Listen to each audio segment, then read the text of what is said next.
Hello my friends, welcome to Canadian Immigration Channel. Question of the day. Will I risk of being stripped out of my PR status if I immigrated to Canada through one of the employer-driven streams and I decided not to work with the employer, or I quit the employer in a very short period of time? Well, generally speaking, the answer is no. As a permanent resident of Canada, you have your status indefinitely. So regardless of your relations with the employer, regardless of the fact that you may actually quit your employer on the very first day, you came in, you commenced your works, and you said, you know what, I just don't like it. I don't feel that I would continue working in here. You quit the very same day.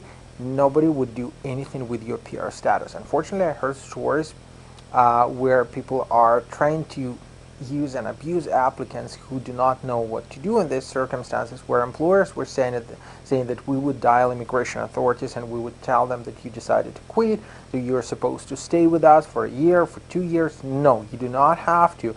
You do not have to explain anything to immigration authorities. You have immigrated to Canada. You're a permanent resident of Canada, even though maybe your PR card has not arrived yet. It is absolutely fine to leave the employer. All those undertakings which you presumably were taken before you came to Canada, all the promises that you would be working with this employer, all the promises that you would be working as a carpenter, they have, for example, they have absolutely nothing to do with the fact that you came in and suddenly out of nowhere you said, you know what, I want to be a freelance photographer. It is absolutely fine. As a permanent resident of Canada, you are enjoying most of the rights and privileges citizens do, and as long as you are not trying to vote, because you are not allowed to, and you are not allowed to enlist into Canadian military. Everything else is pretty much the same as for citizens. Therefore, you could leave your employer at any time. Do not be scared and do not be afraid. There would be no repercussions on this. Stay tuned with us, and of course subscribe for the channel.